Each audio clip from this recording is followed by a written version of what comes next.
forever linked. This is indeed the Christ, the Savior of the world. John chapter 4 verse 42.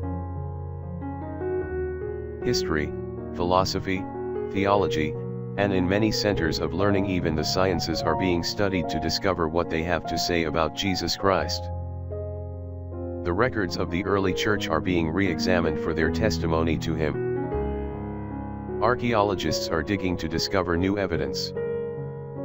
Some say that Jesus Christ is a myth, and he never existed in history.